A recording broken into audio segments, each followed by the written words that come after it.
Baik ya adik-adik semuanya. Jadi hampir semua buku-buku pesantren yang ditulis pada masa Orde Baru seperti salah satunya adalah Pesantren dan Pembauran atau bukunya Gus Dur, apa Pesantren dan Subculture atau bukunya Cak Nur Bilik-bilik Pesantren itu semuanya kalau kita teliti dan pelajari sebenarnya itu terinspirasi atau sadar atau tidak itu lebih banyak menggunakan pendekatan sosiologi Weberian dalam melihat agama. Dalam hal ini adalah pesantren. Jadi kalau Max Weber dengan pendekatan fenomenologis itu ya, itu ada bukunya di ini juga ya, The Religion in Sociological Perspective, ini ada di bukunya Weber ini juga ya. Di situ kita bisa melihat kalau buku teorinya Weber ini, tapi yang paling bagus di bukunya Interpretation Ethic and the Spirit of Capitalism itu. Di situ kita akan melihat di buku itu yang pertama sebuah teori bahwa doktrin agama, ya, kita bisa ngambil kesimpulan dari teorinya Weber itu, doktrin agama itu mempengaruhi tindakan sosial individu di dalam bermasyarakat. Jadi ajaran agama itu mempengaruhi perilaku individu, pikiran individu, tingkah laku individu di dalam masyarakat. Atau dalam bahasa sosiologinya, doktrin religius itu berkorelasi positif dengan tindakan sosial individu di dalam berinteraksi sosial.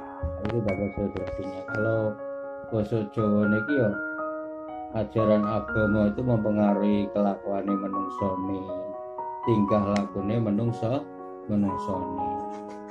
Apa yang dipahami ajarane ya kuwi mempengaruhi perilakunya sehari-hari. Seperti orang yang rajin puasa, ya biasanya dia tingkah lakunya sangat menghargai orang lapar. Atau orang yang sholat biasanya sangat menghargai Tuhan.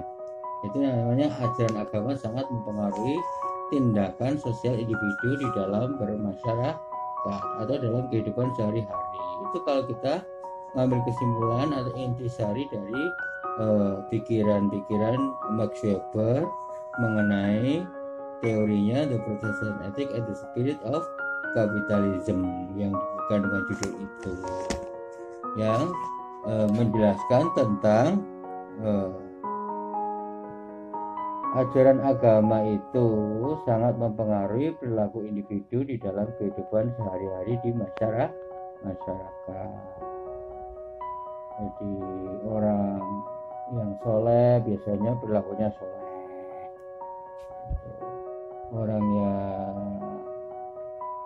baca Al-Quran biasanya perilakunya sering mengajari Al-Quran. Orang yang suka dakwah biasanya ya suka mengajari orang untuk berdakwah dalam sehari-hari kehidupannya. Itu artinya yang pertama bahwa ajaran agama sangat mempengaruhi perilaku sehari-hari masyarakat. Makanya kadang-kadang kita tidak terima tuduhan-tuduhan dari asing, misalnya apakah ajaran Islam ini mengandung terorisme sehingga perilakunya kok ada pengikutnya yang teroris. Kadang-kadang kita tidak bisa menerima karena tafsiran dari ajaran agama. Lalu kalau orang-orang asing kan belajar dari kacamata Weber ya, mempengaruhi perilakunya sehingga menjadi pro kekerasan, suka teroris. Itu orang asing kemudian menganggap Islam itu ya agama teroris karena interpretasi ajaran dari sekelompok pengikutnya gitu yang mempengaruhi tindakan individu. Tapi kita nggak bisa menerima pandangan itu. Mereka menggunakan teori Weber kayak yang saya ajarkan ini, tapi sebenarnya teori Weber mereka salah. Mereka sebenarnya tidak bisa menggunakan teori Weber murni karena itu interpretasi dari ajaran Islamnya, bukan ajaran Islamnya ya. Interpretasi ajaran Islamnya kayak gereja Calvin yang ditulis oleh Weber itu kan sebenarnya interpretasi Calvin terhadap ajaran Protestan, di mana individu-individu yang asketis dan kerja keras ini ya akan memperoleh keselamatan ganda, keselamatan di dunia dan di akhirat. Jadi orang-orang yang hidup asketis, zuhud dan kerja keras ini akan diselamatkan oleh Tuhan di dunia dan akhirat, atau menjadi individu pilihan Tuhan itu. Makanya mereka kerja keras terus dan punya etos kerja yang tinggi. Nah, karena kerja keras terus menerus, itu ajaran agama yang mempengaruhi interpretasi dari ajaran agama Protestan yang mempengaruhi, terutama dari aliran Calvin, dari gereja Calvin ini, menyebabkan mereka individu-individu ini memiliki uang yang banyak ya. Jemaat-jemaat gereja itu memiliki modal yang banyak karena kerja keras kan bayarannya banyak. Sayangnya uang yang banyak itu tidak mereka gunakan karena mereka takut pada Tuhan. Mereka harus hidup asketis, hidup sederhana, hidup zuhud itu. Karena jemaat-jemaat gereja Protestan ini hidupnya zuhud semua, tapi kerja keras, akhirnya uangnya jadi banyak sekali, tidak digunakan untuk konsumsi belanja, untuk makan, untuk beli pakaian, untuk apa-apa. Hidup sederhana sekali, tapi kerja keras. Karena memang menurut Calvin, pendeta Calvin, orang yang akan masuk surga menurut Yesus itu, orang yang pilihan Yesus itu ya yang mengikuti sunnah Yesus itu, yang kerja keras berkarya di dunia sekaligus hidup zuhud kayak Yesus itu, hidup asketis gitu. Sehingga akan hidup di kerajaan surga Tuhan sana kalau bisa mengikuti cara hidup Yesus Kristus itu. Kalau mungkin dalam misalnya namanya Isa Al-Masih itu ya. Nah, orang-orang gereja Calvin itu kan seperti itu. Akibatnya karena kerja keras, uangnya makin banyak, modalnya makin banyak, dan kemudian modal itu tidak digunakan karena hidup zuhud, hidup sederhana, maka terjadi ledakan kapitalisme. Maka muncullah kapitalisme. Jadi kapitalisme itu sebenarnya lahir dari efek ajaran agama Protestan di Eropa sana gitu ya. Itu karena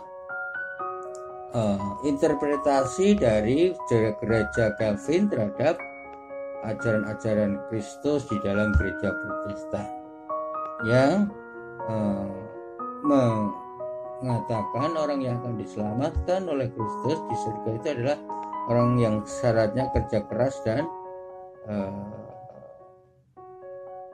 hidup sederhana untuk menerima takdirnya itu, takdir hidup di surga dan di dunia, bahagia di dunia dan akhirat, gitulah istilah Islamnya gitu. Nah, dari pikiran-pikiran Weber ini yang kemudian melahirkan, menurut Weber, kapitalisme di Eropa itu lahir dari gereja Protestan gitu. Bahkan Weber berani mengkritik di Katolik tidak bisa karena nggak ada interpretasi agama yang kayak gitu. Di Yahudi juga enggak, di Islam juga enggak, kata Weber kritiknya gitu ya. Di Buddha mungkin mirip Protestan ya, bisa gitu, lahirnya kapitalisme ya, Buddha Jepang atau apa gitu ya.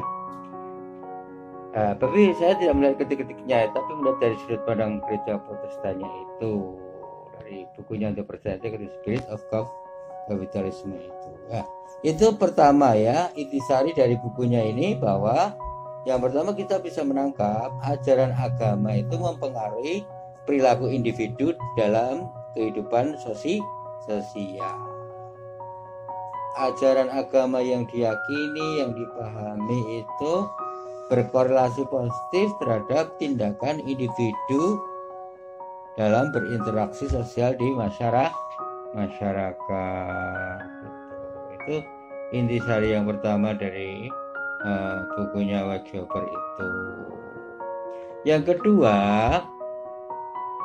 kita bisa mengambil kesimpulan teorinya Weber ini agama itu bisa mendorong etos duniawi gitu ya. Jadi agama itu bisa membangun peradaban gitu. Itu bukunya Weber. Karena agama menjadi sebuah spirit ya, the spirit of religion. Itu intisarinya. Jadi agama itu bikin orang semangat untuk membangun peradaban. Jadi mungkin hampir mirip-mirip dengan ideologi itu ya. Teologinya itu nanti mirip-mirip dengan ideologi agama. Kalau Soekarno bilang itu Islamisme. Kalau kita baca bukunya Presiden Soekarno di bawah bendera revolusi itu, kita akan menemukan teori Soekarno tentang revolusi Indonesia itu dibangun oleh nasionalisme, Islamisme, Marxisme gitu. Dan Soekarno adalah satu-satunya tokoh di Indonesia yang berani mengatakan Islam itu adalah ideologi Islamisme gitu ya.